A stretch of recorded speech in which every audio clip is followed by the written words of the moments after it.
নমস্কার আমার প্রিয় ইউটিউব পরিবার, তোমরা সবাই কেমন আছো? আশা করছি তোমরা সবাই অনেক ভালো আছো। আমিও ভালো আছি। আমি সুপ্রিয়া। আমি তোমাদের সবাইকে আমন্ত্রণ জানাই নাসিকের ঘরকন্যার আরেকটি নতুন ব্লগে। যে প্রান্ত থেকে আমার ব্লগটি দেখছো, আশা করছি তোমরাও সবাই অনেক ভালো আছো।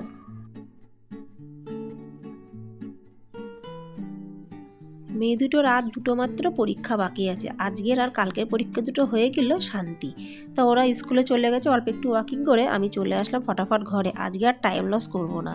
আর সকালবেলা উঠে মাথা চপচপ করে কিন্তু বেশ খানিকটা তেল মেখেছি। আমার মাথার দিকে তাকালে কিন্তু তোমরা বুঝতে পেরে যাবে, কেন কি আজকে না মাথাটা ঘষবো। হোলির দিন এত পরিমাণে আমার মাথার মধ্যে কালার দিয়েছে, সে কালার মোটে 2-3 বার শ্যাম্পু করেও যাচ্ছে না। ওই জন্য আজকে জেনে বুঝেই আবার শ্যাম্পু করব, ওই জন্য আগের থেকে একটু তেল মেখেছি।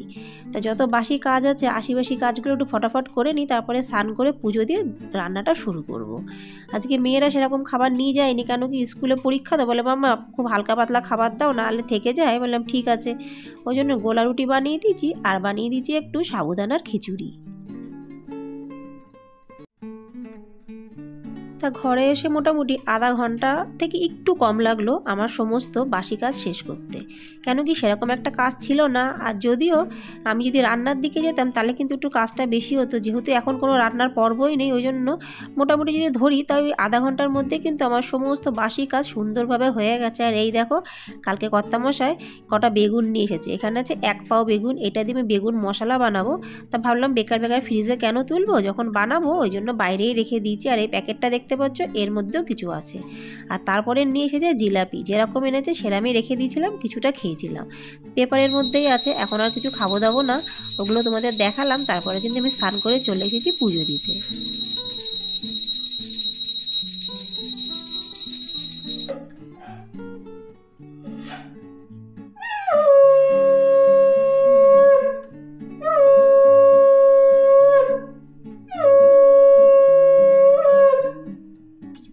আমি মহারাষ্ট্রের নাসিকে 16 বছর পেরিয়ে 17 বছর হতে চলেছে এখানে থাকছি। এখানে আমার সমস্ত মারাঠি বান্ধবীরা, এমনকি পুরুষ মানুষ বলো মহিলা মানুষ বলো, সবাই কিন্তু সকালে উঠে আগে ফ্রেশ হয়ে সবসময় চান করে নেয়, তারপরে পুজো দিয়ে অন্যান্য কাজ। কিন্তু আমাদের বাঙালিদের একটু আলাদা, তবুও আমি মাঝে মাঝে চেষ্টা করি সকাল সকাল চান টান করে পুজো দিয়ে অন্যান্য কাজ করতে। তা যথারীতি মাথাটা আঁচড়ানো হয়ে গেছে, আর তারপরে এসছি আমি একটু ক্রিম মাখতে। ক্রিম মাখার পরে তারপরে বেশ ভালো লাগছে। ভাবলাম একটু যতটুকু টুকটাক কাজ আছে, যেগুলো গোনার মধ্যে পড়ে না, সেইগুলো করে নিই, তারপরে যাব রান্না করতে।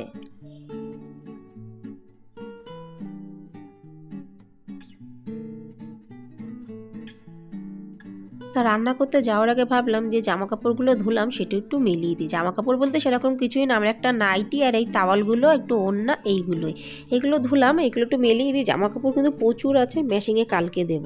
আজকের ইচ্ছা হলো না মেশিন চালাতে কিংবা হাতে ধুতে। সব কাজ কিন্তু একদিনে ইচ্ছা হয় না, কারণ কি সকালবেলার থেকে একটু মাথাটা যন্ত্রণা করছিল টিস টিস করে, পরপর 3 দিন মাথা ঘষলে তো এরকম হবেই। ওই জন্য ফট করে কিন্তু একটা ওষুধ আর 1 গ্লাস জল আমি খেয়ে নিলাম। যদি নিজের শরীর ঠিক না রাখি তাহলে কিন্তু কেউ ঠিক করে দেবে না, কেন কি কাজ এখনও প্রচুর বাকি। তারপরে খেয়ে নেব ওই যে গরম গরম 1 কাপ কালো চা, তার সাথে একটা টোস্ট বিস্কুট, যদি একটু আমার শরীরটা এখন ভালো লাগে।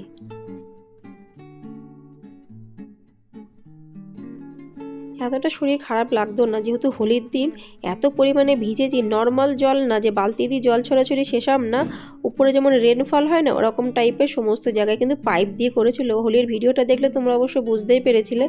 আর প্রায় 1.5 থেকে 2 ঘন্টা কি 2.5 ঘন্টা মতন ওখানে ছিলাম, পুরো জলটা বসেছে, যার জন্য ওষুধটা আমার খেতে হলো। তা যাই হোক, চাপত্র খাওয়ার পরে চলে আসলাম রান্নাঘরে। আজ কিন্তু একটু বিউলির ডাল বানাবো। এই বিউলির ডাল কিন্তু বন্ধুরা আমার মা দারুণ পারে। আমি অতটা ভালো পারি না, তবু যতটুকু করার ততটুকু করবো। তো বিউলির ডাল হোক যে ডাল হোক, আমি যখনই নিই তখন কিন্তু একটু আমি ঝেড়ে নিই, কেন কি ডালের মধ্যে কিন্তু বেশ খানিকটা পাউডার থাকে। দেখো আমি ঝাড়ছি আর থালার মধ্যে কিন্তু পাউডারগুলো পড়ছে। ঝাড়ার পরে খালি কড়াইতে বেশ 4-5 মিনিট কি এরকম ধরনেরই আমি কিন্তু বিউলি ডালটা একটু ভেজে নেব বিনা তেলে। বেশ বিউলি ডালের থেকে কিন্তু একটা গন্ধ বেরাবে, দারুণ একটা সুগন্ধ বেরাবে। তারপরে কিন্তু জলে ধুয়ে ওটাকে আমি কুকারে দেবো, একদম নিচের পদে হলো 4 থেকে 5টা সিটির জন্য, কেন কি নাসিকের বিউলির ডাল সহজে গলে না, গলতে অনেকগুলো সিটি পড়ে যায়। ওই জন্য মনের মতন করে খানিকটা নুন, একটু জল আর বিউলি ডালগুলো দিয়ে দিলাম কুকারের মধ্যে, আরাম করে বসে সিটি পড়তে লাগুক। তারপরে বসে পড়লাম এই দেখো চাল নিয়ে। চালটাও কিন্তু আমি একটু বাছি, তোমাদের আগেই বলেছি এখানে একটাই জায়গার থেকে আমরা 16-17 বছর ধরে চাল নিয়ে আসি। ওই একটা জায়গাতেই কিন্তু সিদ্ধ চাল পাওয়া যায়, আর নাসিকের কোথাও আজ পর্যন্ত কিন্তু সিদ্ধ চাল পাইনি। আর সিদ্ধ চালটা যখন এনে রাখি, বেশ খানিকটা এনে রাখি, ওই জন্য মাঝে মাঝে একটু পোকা পোকা মতন লাগে, ওই জন্য ঝেড়ে ঝুড়ে পরিষ্কার করে নিয়ে কিন্তু আমি ভাতটা বসাই। তো যথারীতি ভাতও আমি বসিয়ে দিলাম, এদিকে ডাল সিদ্ধটাও বসিয়ে দিয়েছি। আর এই দেখো আজকে আর একটা জিনিস করব, সেটা হলো উসাল। চলো কাছের থেকে তোমাদের আমি দেখাচ্ছি যে এর মধ্যে কি কি জিনিস আছে। এখানে কিন্তু অনেক ধরনের ডাল আছে, কে কে চিনতে পারছো প্লিজ আমাকে কমেন্টসে জানিও। এইগুলো 3-4 দিন জলের মধ্যে ভিজিয়ে রেখে বিক্রি করে, অনেক সময় অঙ্কুর বেরায়, অনেক সময় বেরায় না। দারুণ লাগবে কিন্তু, অনেকে সিদ্ধ খায়, অনেকে পেঁয়াজ রসুন দিয়ে খায়, আমি সিদ্ধটাই করব। আর এই যে বিউলির ডালটা পুরো সিদ্ধ হয়ে গেছে, তার মধ্যে একটু কাটা মেরে নিচ্ছি একটুখানি হলুদ দিয়ে, না হলে বিউলি ডালটা ভালো লাগবে না। আর বিউলি ডালের মধ্যে আমি তরকারি দিয়েছি একটু আদা আর একটু কস্তুরি মেথি, আর তারপরে দিয়ে দিয়েছি বিউলির ডাল, দুটো কাঁচা লঙ্কা চিড়ে। বিউলির ডাল কিন্তু বন্ধুরা আমার দারুণ লাগে, দারুণ মানে দারুণ লাগে। তোমরা কে কে বিউলির ডাল পছন্দ করো অবশ্যই কিন্তু আমাকে কমেন্টসে জানিও।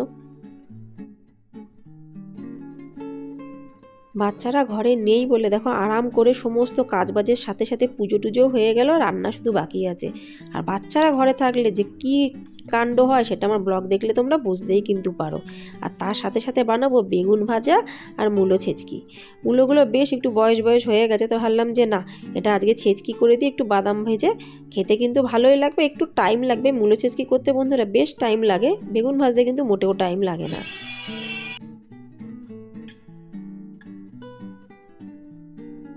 ঘরের মধ্যে বন্ধুরা এমন অনেক টুকটাক কাজ থাকে যেগুলো কিন্তু চোখে দেখা যায় না, কিন্তু সেইগুলো করতে গেলে বহুত টাইম লাগে। এই যে পাপোশ দুটো, এগুলো কিন্তু কালকে আমি ধুয়ে দিয়েছিলাম, শুকিয়ে গেছে, এখন কিন্তু আমি মেলিয়ে দিলাম, এটা কিন্তু হিসাবের মধ্যে পড়ে না। ওই টুকটাক কাজ করতে করতে টাইমটা যে কোথা দিয়ে কোথায় চলে যায় আমি কিন্তু বুঝতে পারি না, আমি কেন কোনো গৃহিণী কিন্তু বুঝতে পারে না। তারপরে আবার চলে আসলাম রান্নাঘরে, ডালটা যথারীতি হয়ে গেছে, আর এখন ভাজবো বেগুন ভাজা। বন্ধুরা নাসিকে কিন্তু বহুত ধরনের মানে বিভিন্ন ধরনের বেগুন পাওয়া যায়, এক এক সময় তোমাদের এক এক ধরনের বেগুন আমি দেখাবো।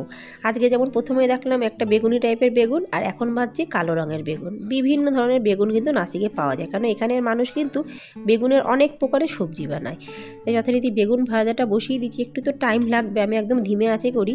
ধিমে আঁচে খাবার তৈরি করলে বন্ধুরা একটা জিনিস তোমরা লক্ষ্য করবে, খাবারটার কিন্তু স্বাদও ভালো হয়, আর গ্যাসও কিন্তু অনেক সেফ হয়। আর তারপরে আমি ঢেকে ঢেকে কিন্তু রান্না করি, তাহলে কর্তামশাইয়ের পয়সাটাও কিন্তু অনেকটা বাঁচে। নাহলে নর্মালি যদি খুলে আমরা রান্না করি না ঢেকে সেখানে কিন্তু গ্যাসটা অনেক বেশি ইউজ হয়, তাড়াতাড়ি শেষ হয়ে যায়। ওই জন্য আমাদের কিন্তু কর্তামশাইয়ের পকেট অনুযায়ী যদি আমরা চলি তাহলে কিন্তু বেশ খানিকটা পয়সারও সাশ্রয় হয়, আর তাতে লাভটা কিন্তু আমাদেরই হয়। আর এই যে কভারটা দেখতে পাচ্ছ, এটাও কিন্তু কালকে রাতে আমি ধুয়ে দিয়েছিলাম, কেন কি কালকেই না এর উপরে খাবার পড়েছিল, এই একটার পরেই পড়েছিল বলে একটাই ধুয়ে দিচ্ছি, যথারীতি শুকিয়ে গেছে, তারপরে সেটাকে লাগিয়েও দিয়েছি।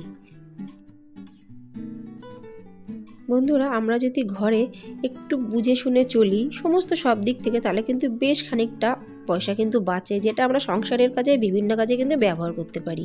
এইগুলো কিন্তু মহিলাদের উপরেই ডিপেন্ড করে, আমার তো সেটাই মনে হয়, কেন কি সংসারটা কিন্তু আমরাই চালাই। পুরুষ মানুষরা তারা কিন্তু শুধু জিনিসপত্র এনে দেয়, কীভাবে কি সংসার চালাতে লাগবে তারা কিন্তু খুবই কম জানে। এমন অনেক কম পুরুষরা আছে যারা কিন্তু জানে যে সংসারটা কিভাবে চলবে, কিন্তু মহিলারাই কিন্তু বেশিরভাগ জানে কি করে অল্প পয়সার মধ্যে অল্প জিনিসের মধ্যে সংসারটাকে সুন্দর করে চালাতে হবে।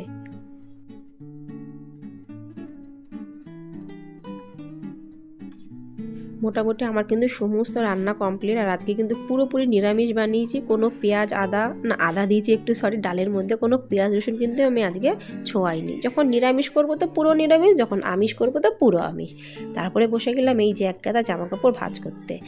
এবার ফটাফট এগুলো ভাঁজ করে চলো তোমাদের আমি দেখাচ্ছি আজকে আমি কি কি রান্না করলাম।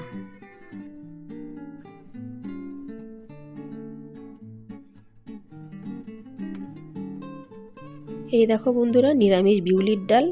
বিউলির ডালটা কিন্তু এরকমও করি, আবার এর মধ্যে সবজিও দিই, কিন্তু সবজি যেহেতু মেয়েরা খাবে না তাই দিইনি। আর তার সাথে এই যে বেগুন ভাজা, বেগুন ভাজা কিন্তু দারুণ হয়ে যায়। বেগুন ভাজার সময় কিন্তু আমি অল্প একটু চিনি দিয়েছি, আর তার সাথে এই যে মূলো ছেচকি। তাহলে বুঝতেই পারছো আজকের পুরো নিরামিষ খাবারটা কিন্তু খুবই ভালো লাগে আমাদের। তোমাদের কাদের কাদের ভালো লাগে নিরামিষ খাবার আমার কিন্তু একটু কমেন্টসে জানিও। সমস্ত কাজবাজ শেষ, এবার আমি কিন্তু বসলাম একটু মোবাইলটা দেখতে, কারণ সারাদিন কিন্তু সেভাবে আমি আজকাল আর মোবাইল দেখি না। তো আজ এই পর্যন্তই বন্ধুরা, আশা রাখছি আজকের ব্লগটি অবশ্যই তোমাদের ভালো লাগবে। ভালো লাগলে লাইক, সাবস্ক্রাইব, শেয়ার, কমেন্টস করতে কিন্তু একদমই ভুলো না। আবার দেখাবে তোমাদের সাথে পরবর্তী ব্লগে। ততক্ষণের জন্য নমস্কার বন্ধুরা, নমস্কার।